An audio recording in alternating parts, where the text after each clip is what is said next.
It happened on a Saturday afternoon. The kind of day that should have been warm and forgettable. Balloons bobbing gently in the breeze.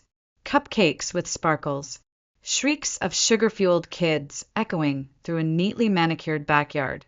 My sister Vanessa's backyard, to be exact, her perfect little slice of curated suburbia in Savannah, Georgia. The invitation said celebration. I should have known better. Vanessa threw birthday parties like she was hosting the Met Gala for toddlers. Custom decorations, color-coded table spreads, an actual bounce house shaped like a castle. But for all the effort and expense, there was always something chilling beneath the surface. Something that told you this wasn't about the kids. It was about control, applause, superiority. Still, I brought Lily, my daughter, 7 years old and softer than clouds. She had spent the entire morning choosing her sparkly galaxy headband, the one she said made her feel like a floating star. She had practiced saying happy birthday in the mirror, twice, and even made handmade cards for each cousin, covered in tiny, uneven stars. I told her she didn't have to go. She insisted. She was braver than me. We arrived right on time. Vanessa kissed us on the cheek, too quickly to mean it. Her voice was sugar, but her eyes were cold. My mother was already there, standing near the drink station, nursing a mimosa and pretending not to notice us. My father gave a single nod before returning to carving a watermelon like he was performing surgery. That was our welcome. So we did what we always did, found a quiet spot near the snack table, and kept to ourselves. Lily clung to my arm at first, then slowly inched toward the other kids. She offered her cards shyly, smile trembling but hopeful.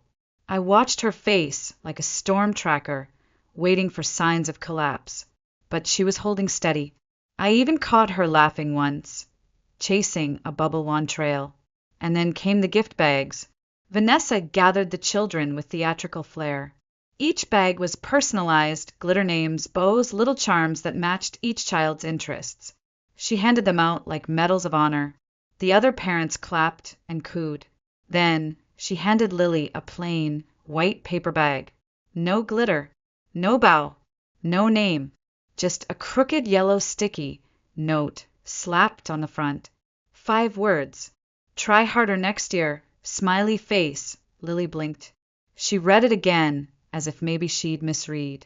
As if maybe there was a punchline coming that would make it funny. Her small hand reached into the bag. A broken crayon, a used eraser, a single peppermint unwrapped and slightly sticky. That was it. I felt the breath freeze in my chest. Lily's hand found mine under the table. Her fingers were shaking. Then came the laughter. Vanessa went first. That high, shrill laugh she does when she's daring someone to challenge her. She's been acting out lately, she said, loud enough for everyone to hear. Interrupting, whining, talking back. This is just a little wake-up call. Right, Lily? My mother chuckled. Honestly, it's good for her. Hannah, you baby her too much. Even my father grunted a low, uncomfortable sound that I think was supposed to be a laugh. And the other kids? They laughed too, because kids do that. They follow the adults. Lily tried to smile. That tight, thin smile children do when they're trying not to cry. My husband, Noah, was beside her in an instant. He crouched down, took the bag from her hand gently and said, "You don't need this, sweetheart. Let's go get some real cake." And we left. No scene, no shouting, just silence. We walked out of that perfect little party like we were walking out of a burning building. No one stopped us. No one called after us. Not even Vanessa. Lily didn't say much on the way home. She sat in the back seat, staring out the window, still clutching that crumpled birthday card like it could make sense of what just happened. Her sparkly headband had slipped sideways, half covering one eye. She didn't fix it. She just sat there, silent. I kept checking the rearview mirror, hoping she'd look up, give me some sign, anything. But she was somewhere else entirely. Somewhere quieter, somewhere colder. At home. She curled up on the couch under the soft throw blanket Noah gave her last Christmas, the one with the words, "You are safe. You are strong. You are loved," stitched in blue across the edge. She didn't take off her shoes. She didn't touch the snacks I brought out. She just held the card to her chest and asked, almost whispering, "Was it because I didn't say thank you fast enough?" That's when something cracked inside me. Not loudly, not all at once, just this small, almost imperceptible fracture. "No, sweetheart," I said, kneeling beside her. "It was because some people forget how to be kind." She nodded once, then tucked the card beneath her chin like it might protect her while she slept. She was asleep within minutes. Noah made tea. I sat at the kitchen table, staring at nothing while steam rose in lazy curls between us. We didn't talk. We didn't have to. This wasn't new. Just final. After a while, he said quietly, I paused the payments. Rent, grocery card, electric fund, all of it. I didn't flinch. I didn't need to ask which ones. I knew. My sister's rent, my parents' groceries, the silent bills we've been covering for years, the things no one ever thanked us for. Only expected. I stood up, walked to the drawer where we kept the important stuff. It was a mess of tax folders, spare keys, old receipts, and one thick, gray binder. The folder. It started out small. A copy of an old text from Vanessa asking if I could watch her kids for a week so she could recenter her soul on a solo trip to Miami. Screenshots of Venmo payments labeled property tax for mom plus dad, followed by, "We'll pay you back after the cruise," which they never did. Photos, emails, voice memos, proof of everything we had quietly done, quietly covered, quietly endured, and now on top. I placed the sticky note, "Try harder next year." I slid it into a clear sleeve, right in front, like the title page of a very long, very personal book. Noah watched me, didn't say a word, but when our eyes met, he gave a single, deliberate nod. Not like someone giving permission. Like someone saying, finally. I wanted to cry. I didn't. Instead, I opened my laptop. The cursor blinked at me, steady, insistent. I began typing. No flourish, no emotion, just the truth. To the landlord, we will no longer be responsible for any portion of the lease at 14 Marigold Court. To the loan company, we are removing ourselves from financial liability. Our names were co-signers. That ends now. To the school, a formal notice that my daughter is to have no further contact with Vanessa Blake. And then silence again, except this time it was different. Not the kind of silence where you hold your breath, waiting for the next hit. This silence felt like space being cleared, like something was finally breaking open. It didn't start with Lily. That's the part that still scrapes at my ribs when I let myself sit with it too long. It never should have reached her. She should have been the first to be safe. But it started with me. Growing up in that house meant reading the air before you learned to read a book. It meant silencing parts of yourself before anyone else even noticed them. It meant shrinking to fit the space you were allowed, and still being told you took up too much room. Vanessa was the favorite. Not officially, of course. My parents would never admit to anything so cruel. But favoritism doesn't need words. It's in the tilt of a voice, the softness of a glance, the way your name is said like punctuation, and hers like poetry. When I got A, B+ in math after months of struggling, my dad said, "Your sister never got less than an A." When I landed the lead in our school play, they didn't come. Vanessa had volleyball practice, not a tournament, just practice. One year, we had a joint birthday party, even though our birthdays were nearly 2 months apart. My name was scrawled on the cake like a footnote. The gift we shared? Rollerblades. Vanessa's size. It wasn't physical. No bruises. No slaps. Just a dull ache that never left.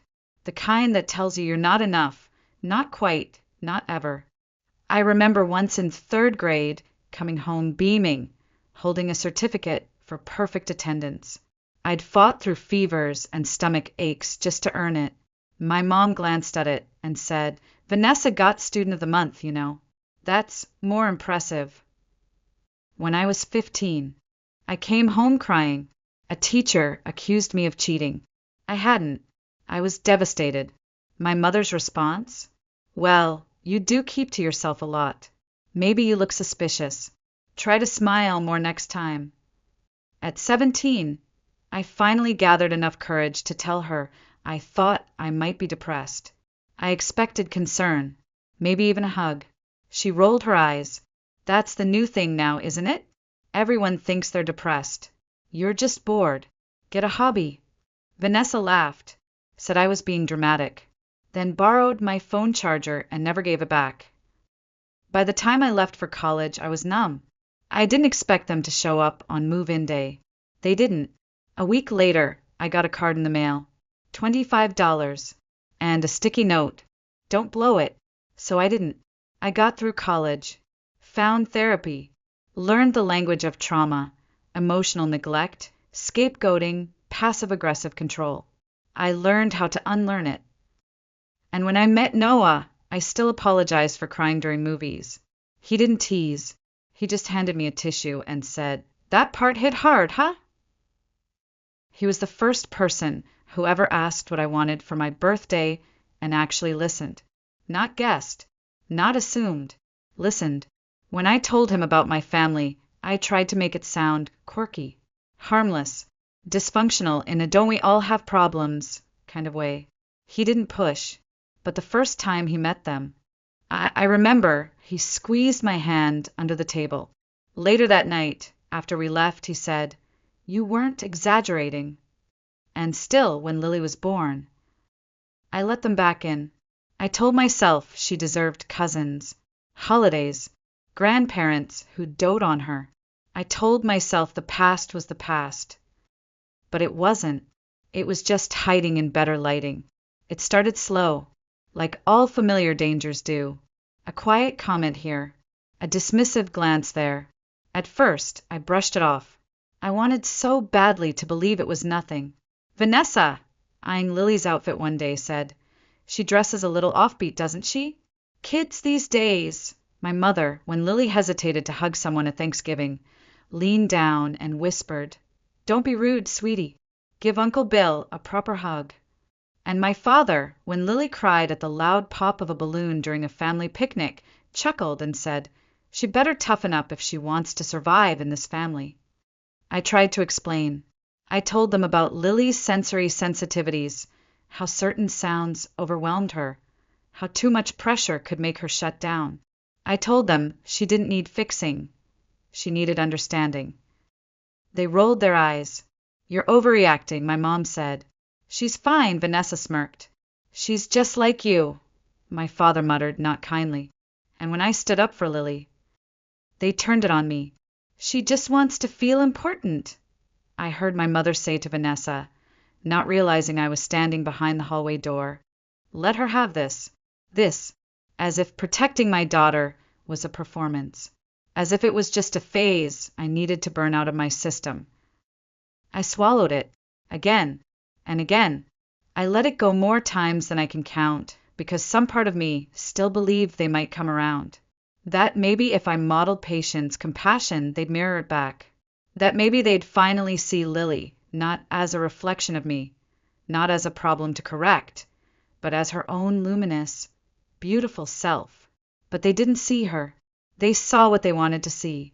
A child too soft, too emotional, too much. And slowly, they started trying to shape her. My mother began insisting Lily say, "Yes, ma'am," even when she didn't understand the request. Vanessa teased her for using baby words when she asked for quiet space. My father bought her a football for Christmas and said, "Time to grow a spine." Lily stopped wearing her sparkly headbands to family events. She started asking me, "Do I have to go this time?" She began apologizing for crying, for feeling, for being. I kept telling her she didn't have to be anyone but herself. that she was brave and kind and whole exactly as she was. But I saw it happening. That quiet shrinking. That silent calculation in her eyes when someone new walked into the room. That small pause before speaking, like she was checking for danger. And then came that party. That bag. That note. I think I knew, somewhere deep in my bones, that they would eventually try to break her the way they broke me. Maybe I just didn't expect them to do it, so publicly, so proudly, with laughter. They didn't just cross a line that day. They set it on fire. And something inside me, something that had been quiet for too long, finally stood up. Not just for Lily, but for the girl I used to be. The one who kept waiting for someone to come and tell her she was enough. No one ever came for that girl. So I came for her daughter. We didn't sleep much that night.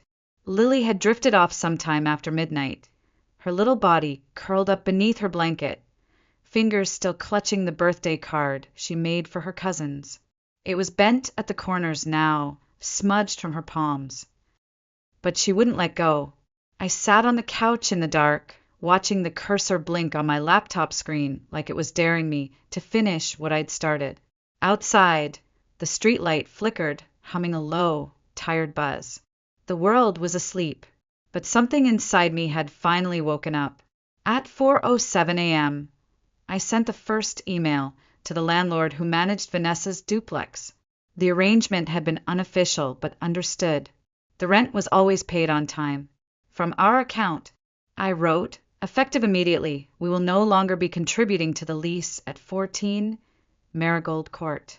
Please update the payment schedule accordingly. He replied within 20 minutes. Understood. I'll notify the tenant of the updated balance today.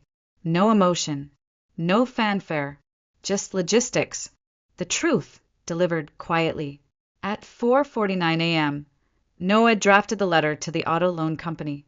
It was our credit that had co-signed the car, our money that had covered the down payment. The same car Vanessa had defaulted on, twice before we stepped in. She always promised to get caught up next month. This time we weren't stepping in. We were stepping out.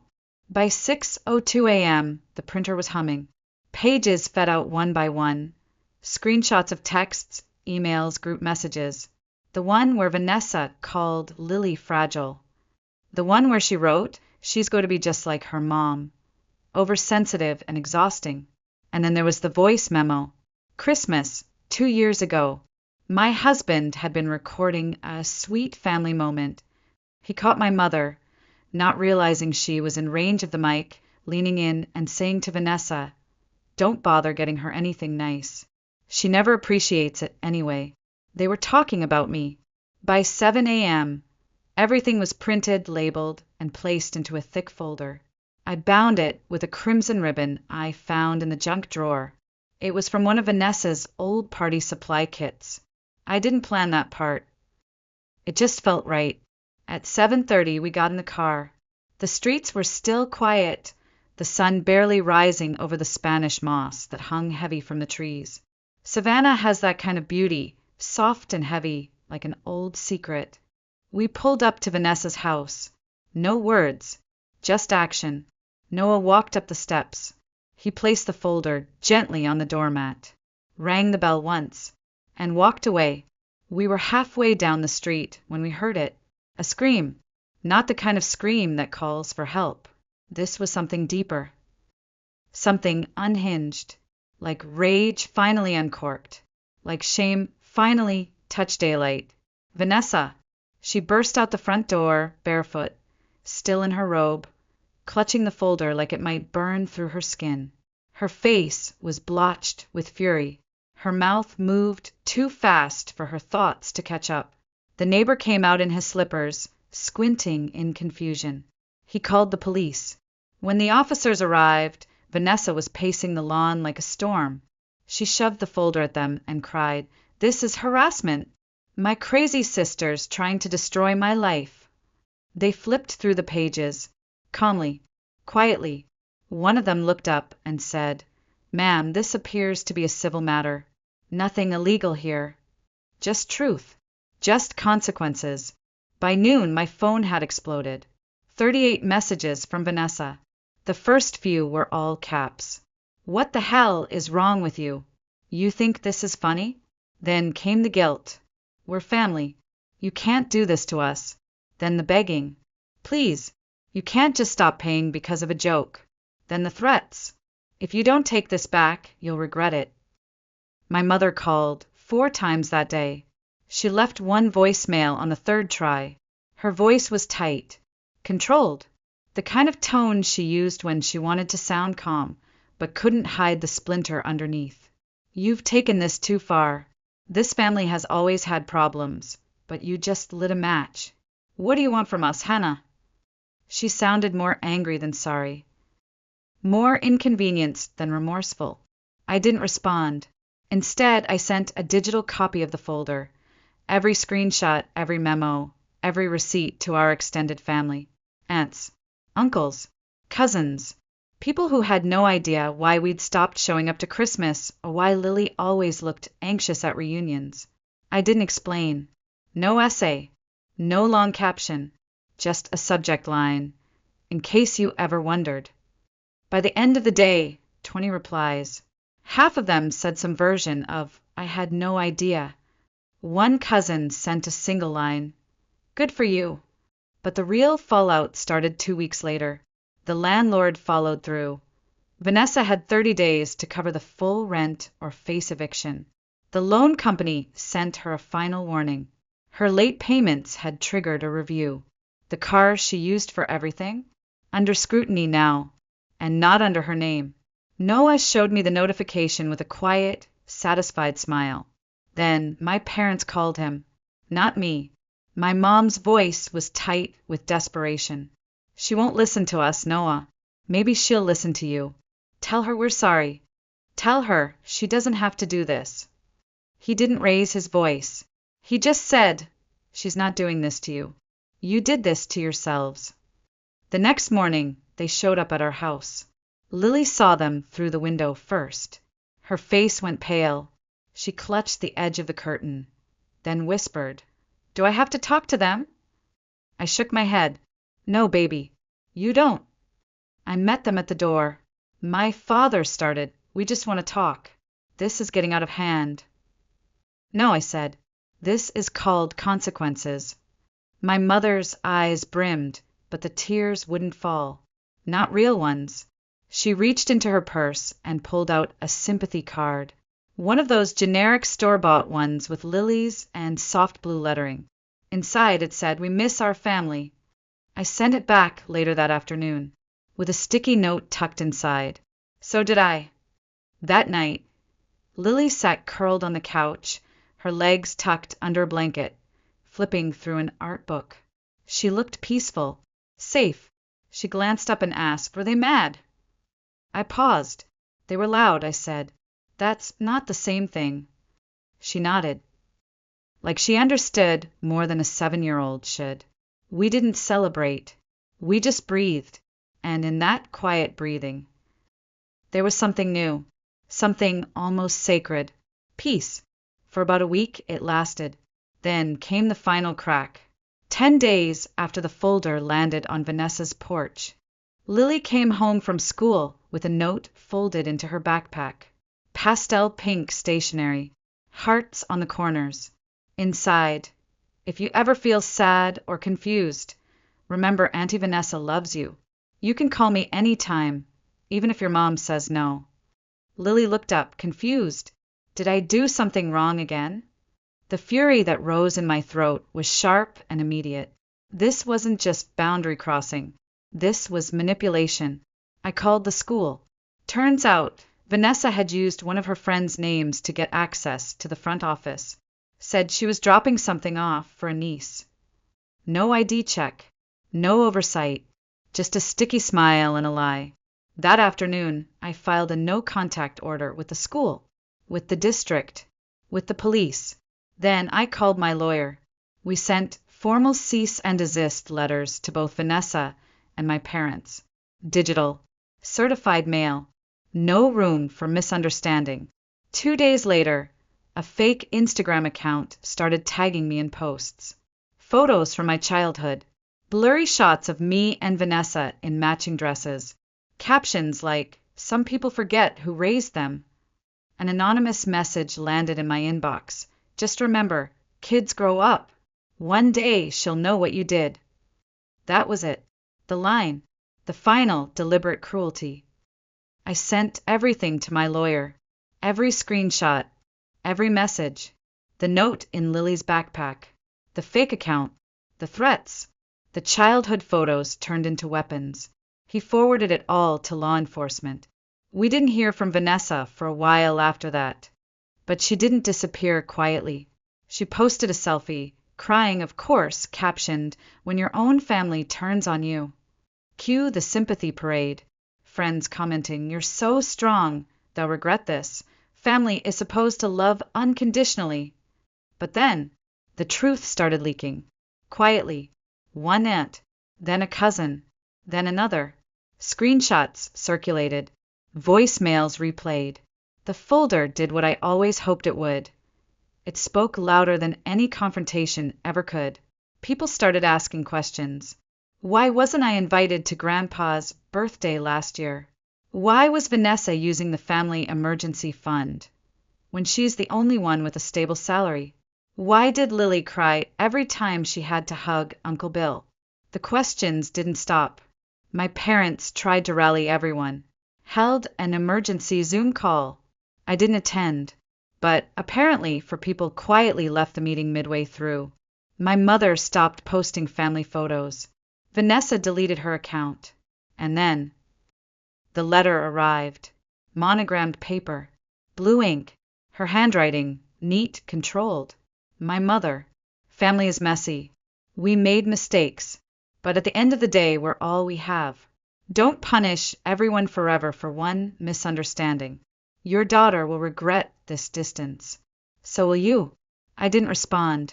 Instead, I framed the letter, hung it beside the sticky note that started it all.